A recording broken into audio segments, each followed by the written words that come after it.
Welcome, Professor. It's great to have you back again with the Professor's World Peace Academy. We got part of the way last time, and I've been waiting for the chance to continue your thoughts on this very innovative and very promising initiative. Thank you. Thank you very much. I'm delighted to be back with you again. Thanks. In the interim, you've sent me a soon-to-be-published article, and this is the foundation of a few questions I'd like to ask you and help our listeners understand more clearly what you're recommending for the coming, for this seemingly intractable area of the world, and hopefully with your contribution, maybe that adjective will dissolve a little bit and not be so intractable. Well, I hope so. We all hope and pray. This is our dream. Everyone hopes and prays for that. So I'm just going to go straight into some of my thoughts and questions. The name of the article is "The Case for an Israeli-Palestinian Jordanian Confederation. Why Now and How?" And you mentioned to me that this is soon to be published. Can you say a word just about where it's headed and where readers will find it? It's going to be published online this coming week, but it's going to be in print in World Affairs Journal. Excellent. It's going to come out in March, first week of March.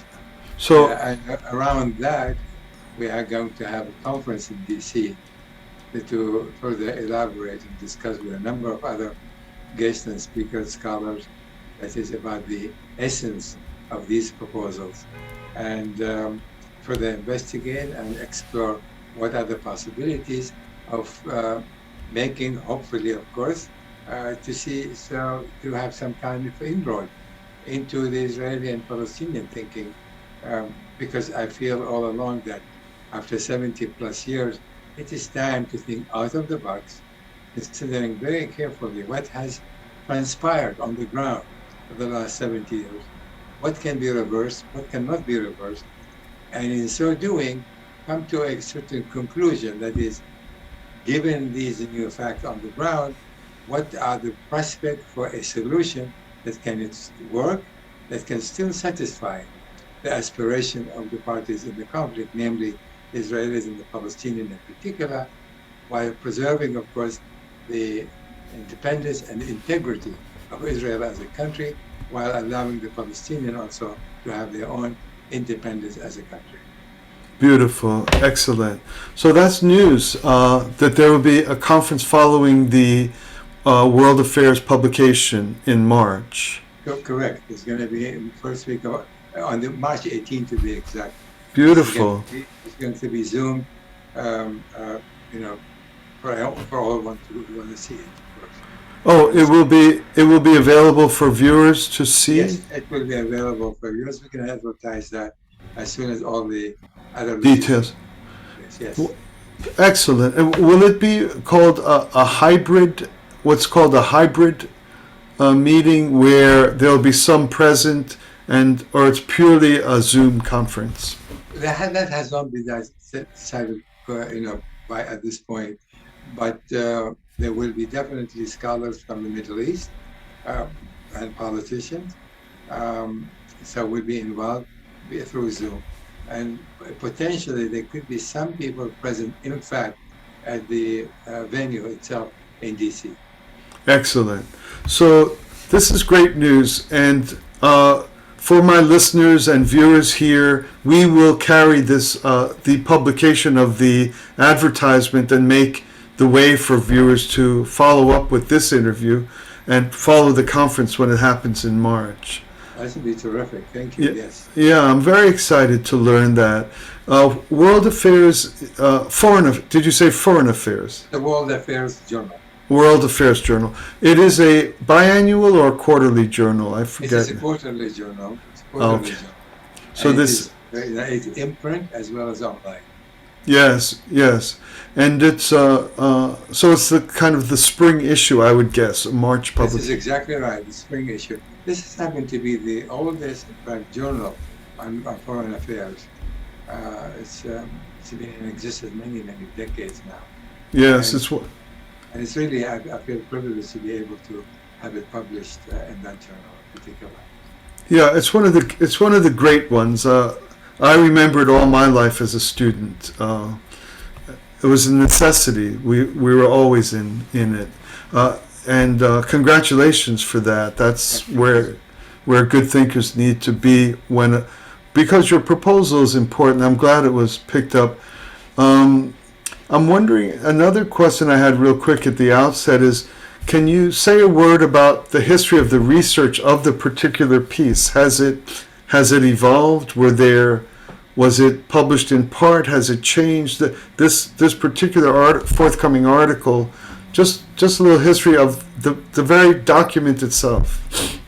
Well, I have been involved in the Israeli-Palestinian conflict from various angles, directly in talking to officials from both sides over many, many years. I have written on the subject, I dare say, maybe 300 articles over the last, I'm not kidding, over the last 25 years or so. So you might call, I'm a student of that particular conflict. My field itself is conflict resolution.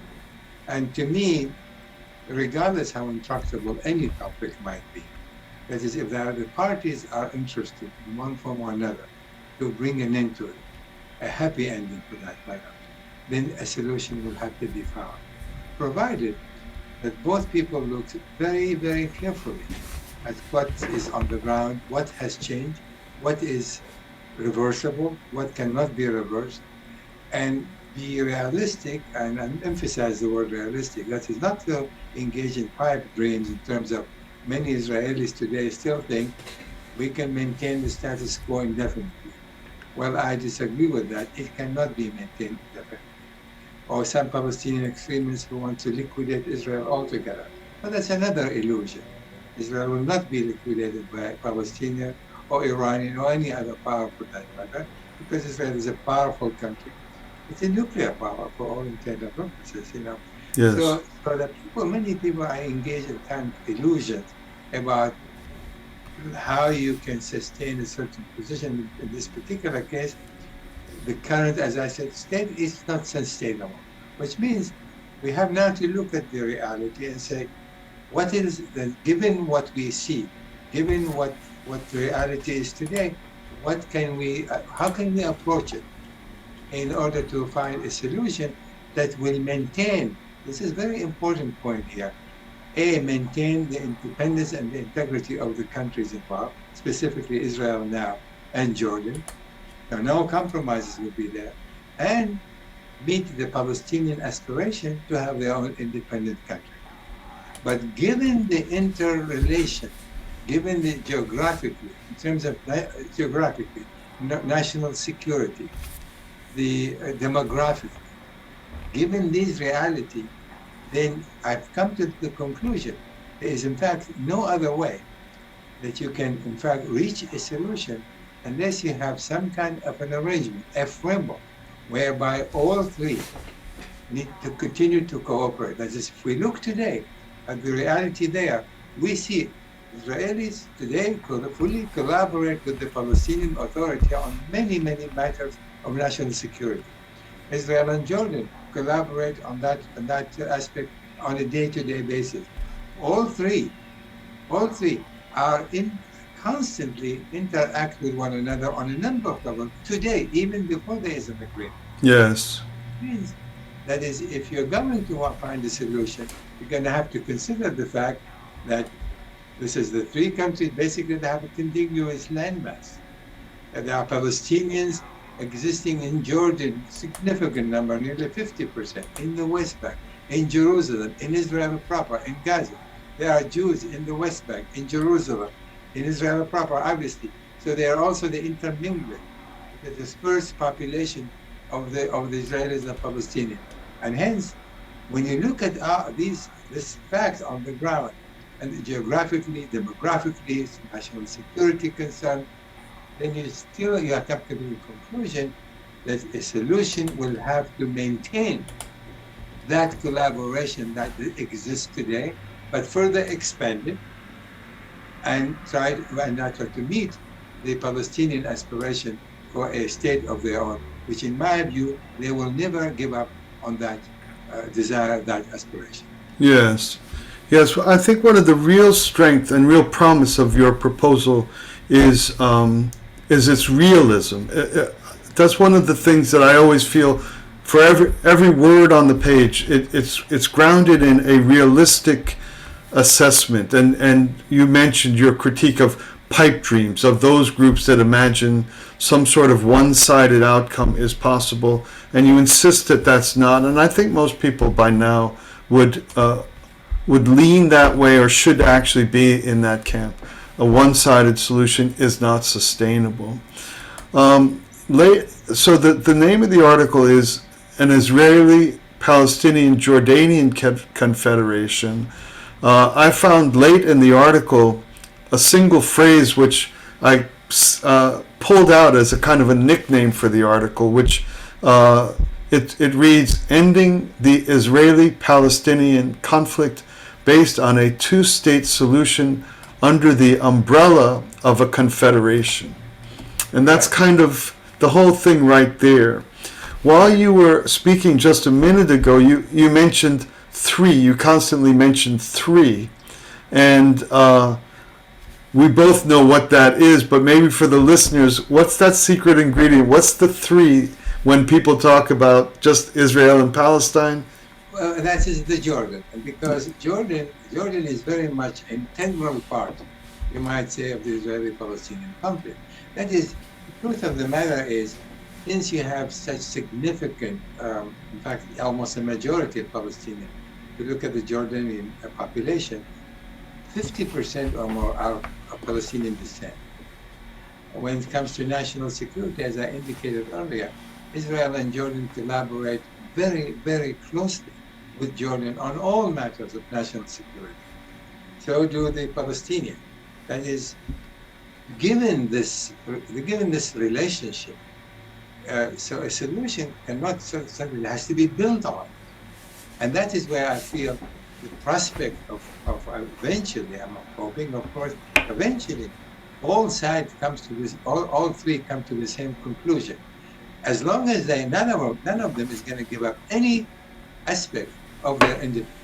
You see, by definition, confederation is preserving the integrity of the states involved while collaborating on all matters where they all have unique interests, special interests.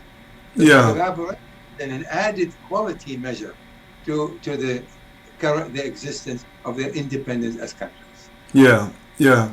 This is another thing that struck me as extremely promising and insightful about your piece, is elevating Jordan as a kind of a co-equal.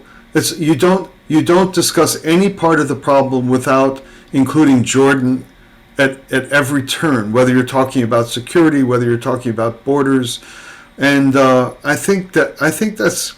I even took notes to myself. I call that genius in a way. I don't know about that. Is it new to you? Is it old? Forgive my ignorance on that. I'm involved in the region. I've been involved in peace work, and they always include Jordan as should help or is related, but not so integral as I find in this proposal. It is very, very much an integral part of any Israeli-Palestinian peace because of the, again, interconnectedness on so many different levels. That is why. And I might mention to you that I discussed this with the Jordanian officials. And the reaction was rather amazingly positive. That is, with some questions being raised in terms of what about this or what about that, without going into these details, I can tell you that there is a tremendous positive response to this, reaction to this kind of proposal, because the Israelis know those in the center, certainly center, left of center, not the extremist right of center, Jordanian knows, as well as the Palestinian know, that what is happening today is already forms the foundation for a future expanded collaboration between the three parties. They know that, but you have still Israelis and political extremists, as well as Palestinian extremists, who still want to have it all. And that is really the main stumbling point here. And that is what I feel, if the majority of Israelis as well as Palestinians who actually believe that the solution will eventually demand an independent Palestinian state, we want that majority to be more listened to and be able to project and make sure that the extremism in this particular case, it simply will get nowhere. So 72 years of conflict is long enough. That is, unless we think out of the box and find a solution, again, that meet the aspiration of all three parties without too many compromises, then it can work. And that is really the focus of what I'm attempting to do in this proposal. Yeah. I think that anytime one talks about the external parts of international relations, one can't avoid a little bit of the touch of national self-interest. Has to be an element that is driving the players to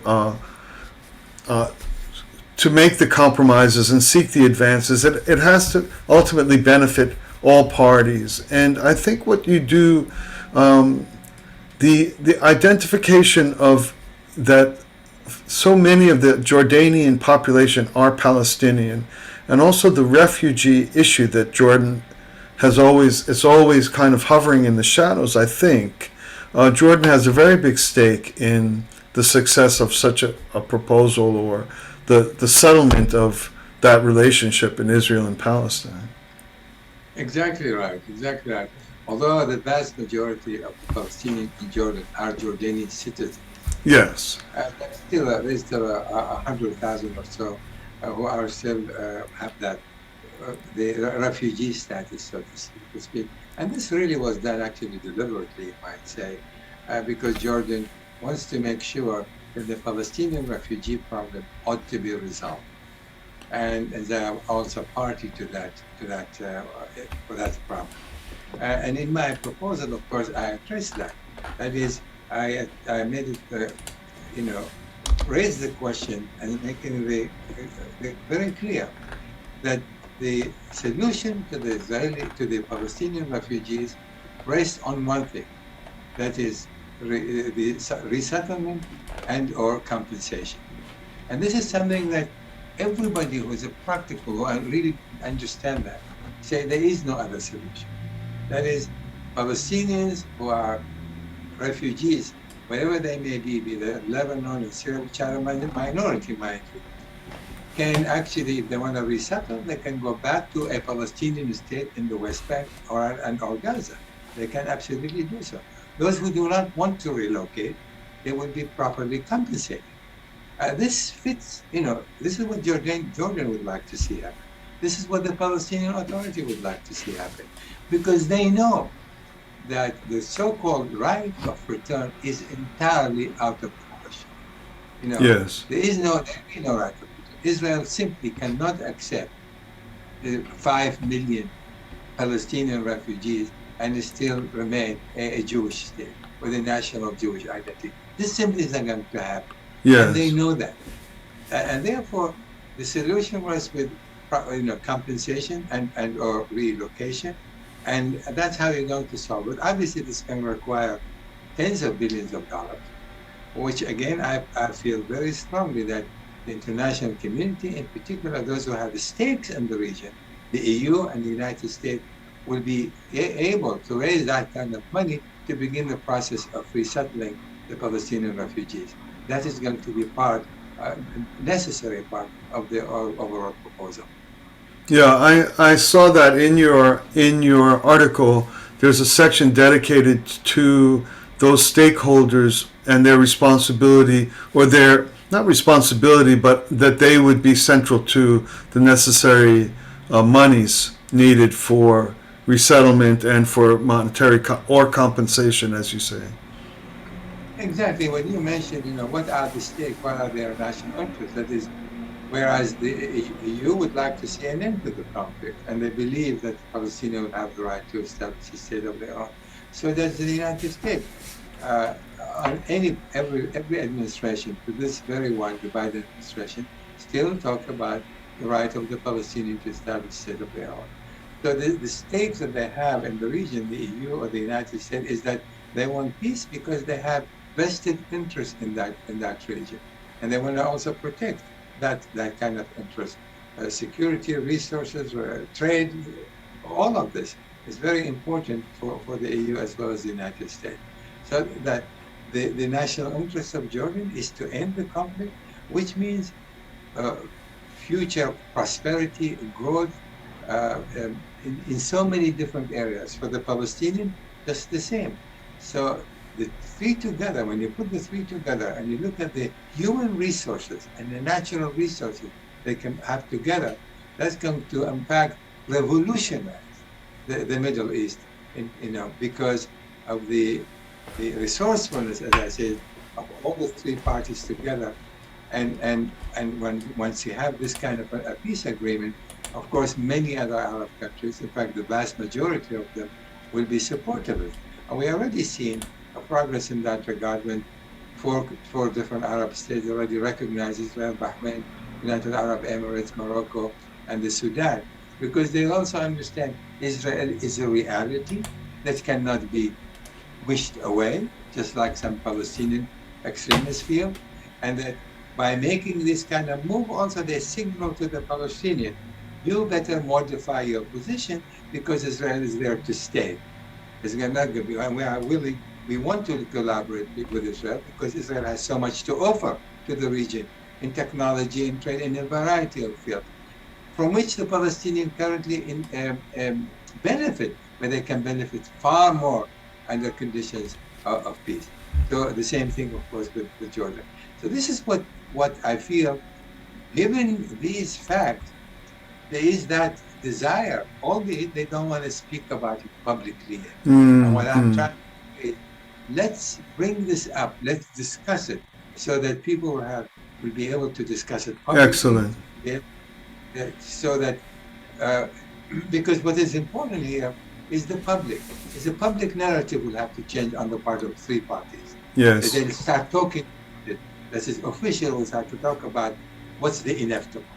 And the inevitable is that these three parties exist, they will continue to exist. Now they have to make a choice. As the Palestinians, do we want to exist killing each other for another 70 years? Or do we want to coexist and live peacefully and grow and prosper together? Yeah. These are the really two choices, because there is no other option. Yeah, you've introduced a massive hurdle in almost all political affairs, especially contentious political affairs, is this the silence, the fear of speaking out for peace because of the big clamor behind you that to hold the old hostilities. And it's a beautiful thought that the work you're doing, the conference, the writing, is actually allowing people to get a little bit, say what everyone feels but won't say. It's really, Exactly. yeah. I think as I'm listening to both of us here, I think that the hearer might be thinking, well, the professor is identifying more clearly the reality and more clearly the benefits of a prospect of greater collaboration or move towards peace. But I'd like the readers to know that it isn't just greater clarification. You've introduced something that I think is quite novel, correct me if I'm wrong, and this is the notion of confederation. I think it's a very different notion than just recommending that these countries see the benefit and work together more clearly. It's a genuinely novel and complex recommendation for political structures and relations that you've introduced with this notion of Confederation. That's right, because I asked myself the question, um, what is going to take? That is, given, as I said earlier, given the fact that they are there and they're not going to go anywhere, given the fact that they have no choice but to continue to collaborate, given the fact that there is interdependence. Look, for example, today, more than 100, nearly 130, 140,000 Palestinians crossed to the Israeli side and to work in Israel itself. Even from Gaza, just imagine, very few people know. In fact, tens of thousands of Palestinians from Gaza, which is presumably the foremost enemy, the Hamas of Israel. They have no choice because they need Palestinians to make money. Israel is allowing tens of thousands of them to cross to Israel and work in Israel and go back every single day. So that even under the tense conditions today between Hamas and Israel, you still have that collaboration because it is necessary. And both benefit from it. So the question comes, how do you make sense? I speak to people from Hamas, for example, whereas publicly they say, we are against the existence of the state of Israel altogether. And I ask them openly, clearly, tell me, do you really believe you can get rid of the state of Israel? They said, no, we know we cannot. So why are you preaching this gospel? They said, well, this is our opening position. This is our position because we have rights and we don't want to start with a basic right. We're going to ask for more. This is like a negotiating tactic. They understand Israel, right? Israel is not going to go anywhere. They understand that Israel cannot be overwhelmed by whatever thousands and tens of thousands of rockets that they may have. They understand all of that because Israel can, at will, go into Gaza and take it over if they choose to. But Israel doesn't want to do that for its own consideration. So which means there's certainly all of this in the background. They understand it. And now what I'm trying to do is come up, talk about what's real and what's not real. Talk about what you want and what you don't want openly, but be realistic in the sense what you can change and what you cannot change. So when I ask this question, can you really get rid of the state of Israel? The answer is clearly no, and they know it, and they say it themselves. And that is why I feel that if, for example, if the United States takes certain initiative in this regard, which is, in my view, would be important, and introduce the United States to adopt that position. But instead, I'm talking to the State Department, and I can tell you this, and I express this very clearly. Why not?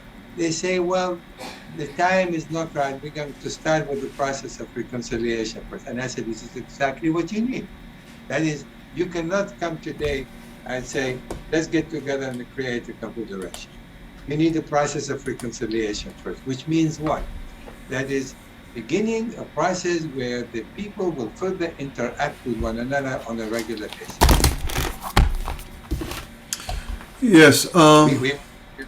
We want to see Palestinians going to Israel.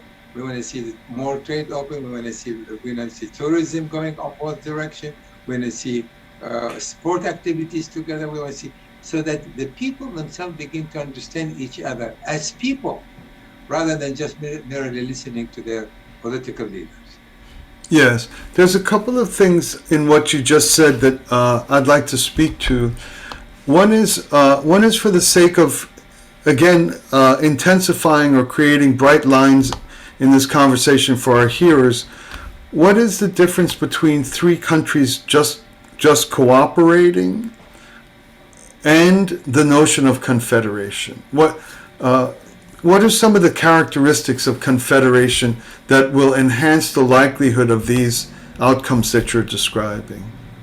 Well, the confederation in this regard, the collaboration, that is, whereas, as I said, by definition, confederation maintain the integrity of the independence of all the three parties.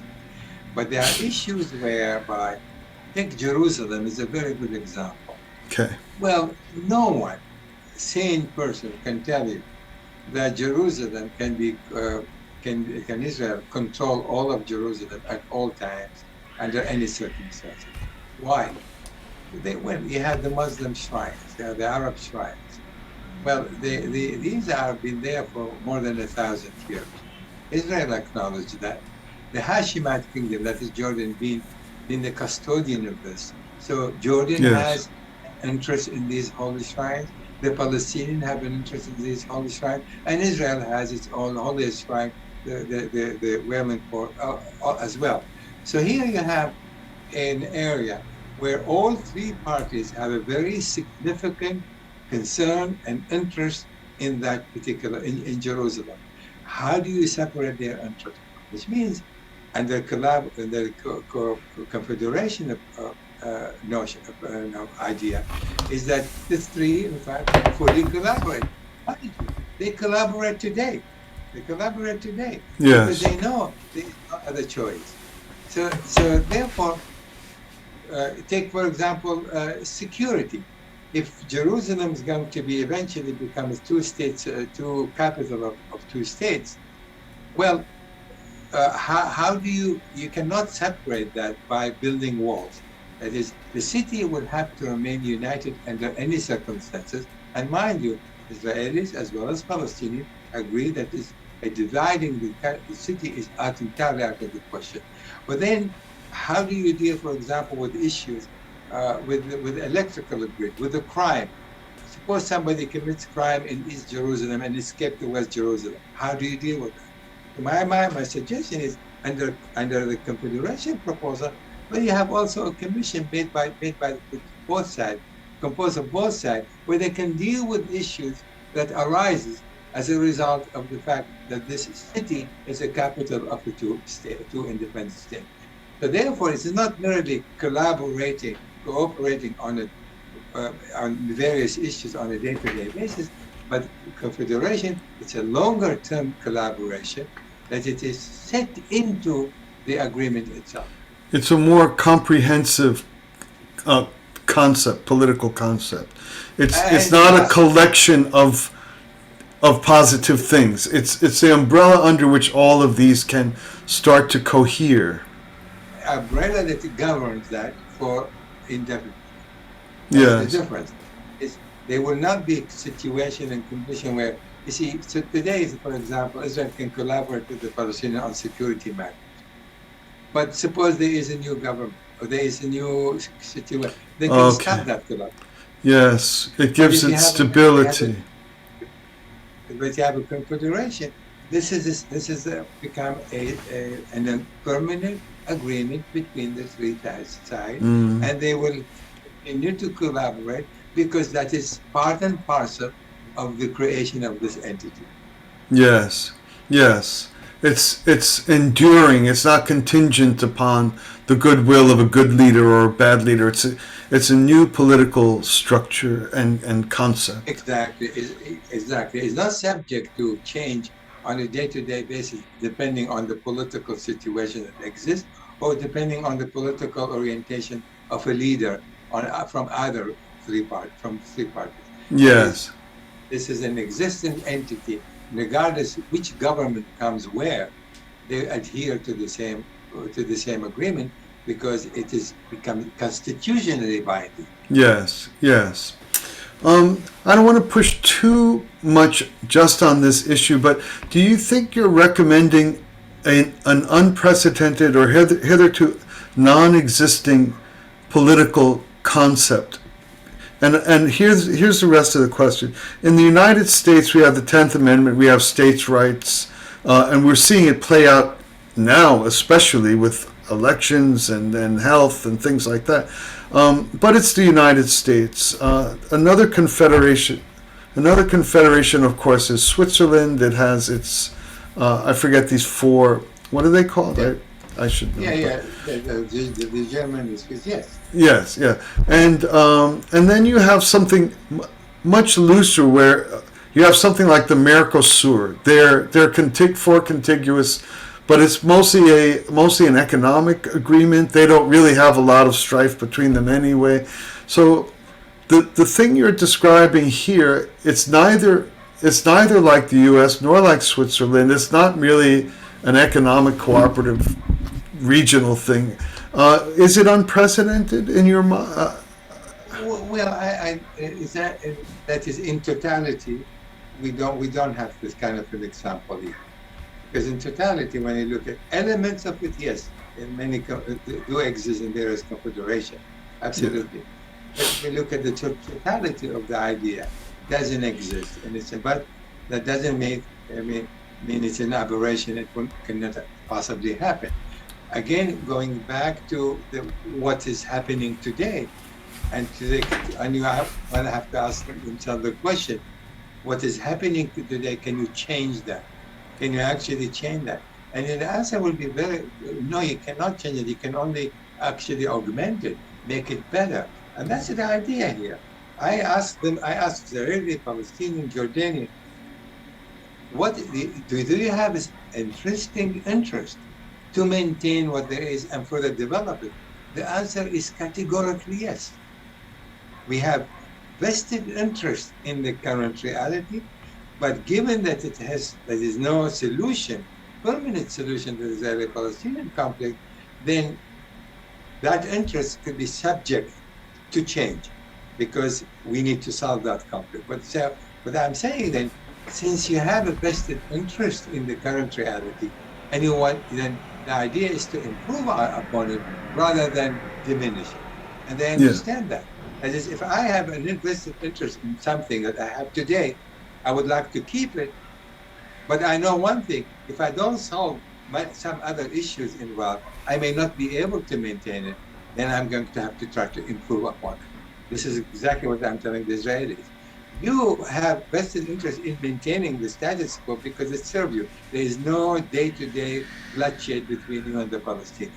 But if you know that this could change because the Palestinian will not sit forever, you're going to have to do something about it to prevent that from happening, and hence you have to improve on it. And that improvement will translate to giving the Palestinian the right to establish a state of their own. Very good. Another important aspect of your proposal is that you describe a 5 to 7 year anticipatory period. What did you call it? I have the notes here. I call it process of reconciliation. Yes. Reconciliation. And is there anything that we should know before we get a chance to read your piece? Anything about this 5 to 7 year? Its promise, its pitfalls, its dangers, its necessity vis-a-vis the prospect of such an emerging confederation. Yeah, you see, given the continuing acrimonious narrative, and you hear it quite often, specifically coming from Hamas, coming from elements of even the Palestinian Authority, given the doubts, given the distrust that continue to exist, regardless of how much they collaborate nowadays, you're going to need a process whereby the people themselves, Israelis, Palestinians, begin to see each other as a human being. You know, it's funny, if you go today to Israel and ask a child that's 10 years old, 12 years old, to describe a Palestinian, another one will say a Palestinian is a terrorist. And if you go to the West Bank and ask a child the same age, what do you think of Israelis? They will tell you Israelis is a soldier with a gun, want to kill us. That's the perception. And so what you need to do is you have to change the mindset. And you cannot change it by simply sitting and making an agreement overnight or within a few months and now we have a confederation. This is what we're going to do. The public public mindset ought to be changed over time. And that you need a process of reconciliation, which means you have to undertake scores and scores of people-to-people activities on a regular basis. And that is what I call reconciliation. So that the Palestinians see the Israelis as a human beings, want to live, want to prosper, want to grow. They can be trusted. And the Israelis also can see the Palestinians as people who want to live in peace, want to grow and prosper, and they can be trusted. That requires a process. And that's why, from my experience, from looking at other conflicts between various people, you realize that you need that kind of process before you can sit down actually and say, this is where that we can now make a decision about in terms of the Confederation, which means the both parties needs to agree only on one thing in advance, that toward the end of this process, we are going to create that kind of entity. So there is a goal. This is a process. There's a road. Your destination is Los Angeles. Well, this is the road you're going to have to take, and you have to develop the mechanism, the steps, the measures, the necessary to reconcile between the people in order for them to begin to develop trust with one another, and the suspicions as the concern, and build on it. And so when they come to a point where this confederation can be created, you have already created the foundation, people to people, which is critical before you can actually reach the point, the end game. Yeah.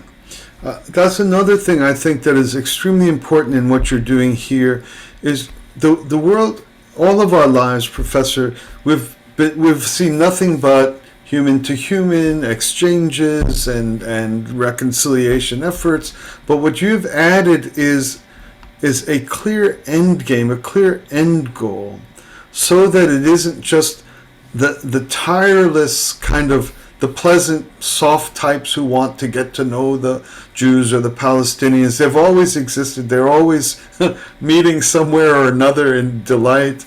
But you've concretized it into something that must be focused upon in a systematic way, because there is an outcome that is designed to be implemented eventually in 5 to 7 years.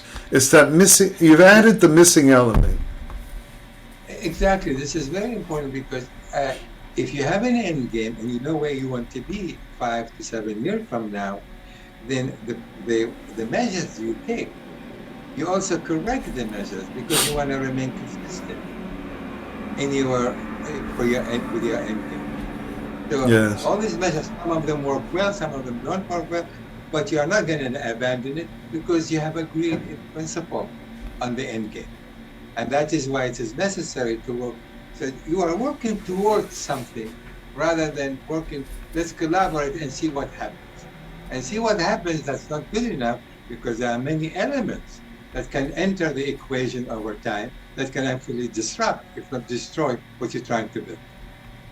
Exactly. It's extremely good. That element which makes the work realistic and systematic, and you can assess your progress. You can't just feel good every time you go have tea or coffee like that. Actually, you build on it. You are building, basically the building blocks. Yeah. And if a certain block doesn't fit, well, you find a different one. But you have to continue to build. Yeah. That's the idea. It's building a block toward an end. You know, Professor, shockingly, the time has flown. I feel like we've just started, but we're gonna. It's a pity. I have literally 20 more questions that are pressing to me. We can do this regularly, because let's join the show. Let me be a part of 5 to 7 years and meet you periodically. I'm But delighted. Anytime you want to continue this discussion, there is Beautiful. indeed a lot more to be discussed, because it is complex. It's still intractable in so many different ways, but there is still, I believe, the goodwill of, I dare say, even a majority on all sides wants to see an end. A real majority want to see an end to this. Because they know that the outcome could be magnificent. In fact, could transfer the whole region. It will revolutionize the region, as a matter of fact, because it will have major repercussions and implications on other conflicts in the region. This could lead to settlement with Lebanon, could lead to settlement in Syria. More Arab states will be jumping to recognize Israel. you can revolutionize the entire region by achieving this one particular objective. As well as exemplify paths for similar types of regions around the world that have similar types of long histories of conflict. I mean, look, the EU is a good example. Who would ever happen to believe that in the wake of World War II, what Germany has done, and today Germany is the leading country in the EU. You know, the animosity between the French and the Germans go back, you know how many times. Yes. But eventually they came to the conclusion that coexistence is inevitable. Now we have to make a choice. How many more centuries do you want to live? Inevitable and beneficial. And beneficial. There's a final thought I'd like to hear from you, and then we'll say thanks for this round. When you were describing the calling the parties into a realistic point of view, you were describing conversations with Palestinians in which you said, "Do you really think you can ever make Israel go away?" And they say, "No, it's not. We know it's not possible." And so this approach is somewhat of a via negativa. We'll never get what we really want, so we'll work toward a more constructive relationship. Do you think it'll be ever possible that not only will people reluctantly say that, okay, we're going to have these people around forever, but get to the point where they want to really feel, I want them to have their state, I want them to have their culture, I want them to have their place, so that the drive is not a reluctant realism, but actually a human desire for or growing to feel, wait a minute, these people also need a home, need a culture, do you see that? How do you see that possibility, or the time frame, or if at all? Or? Honestly, I can answer this question to you with one thing that I've done within the EU framework. They invited a group of Israelis, some former politicians, scholars, and ordinary people, as well as a Palestinian, and they asked me to get them together and see if we can develop a sort of a plan how they can reach an agreement. And it took 12 hours, an exercise. Very quickly, because I know we're running out of time.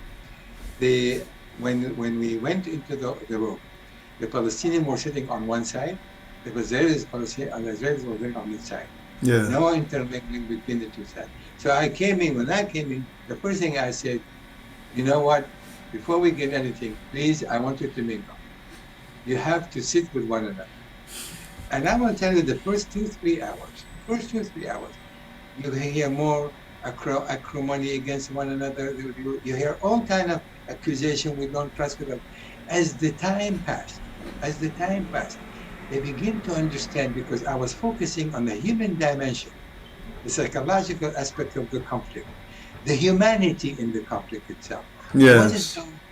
What is so wicked?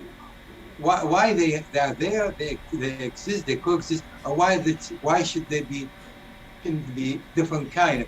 And then they realize each other humanity. When I tell you with all honesty, by the 4 o'clock, it was 2-3 hours before the end of the session, you see them hugging each other. Yeah. Many of them with tears in their eyes. Sure. Yeah. I cannot believe. They are saying, we cannot believe. We are brothers. We feel now like a brother. Yeah. That is one day transformation, because they listen to each other humanity. They listen to each other concern, fear, anxieties. And they just said, we are both humans, have the same feeling, the same aspiration, the same needs, the same dreams. Yeah. And they are not necessarily incompatible. They are compatible because they are all human, and we are in the same area, living the same place. To me, that was one of the most noble and amazing experiences I've had. And I mean, people who were watching, they were stunned to see the transformation within 12 hours. as long as you can put them together and ask them, just open mind and see the humanity in each other. And that's Yeah. what. Beautiful. Well, Professor, we're grateful for your long life of serving the cause of peace and our common humanity. Thank you very much. Thank you. Thanks for this time, and I can't wait till our next time together. It is my pleasure always. Thank you so much, Frank. Thank you. God Always. bless. Good night. Thank you so much.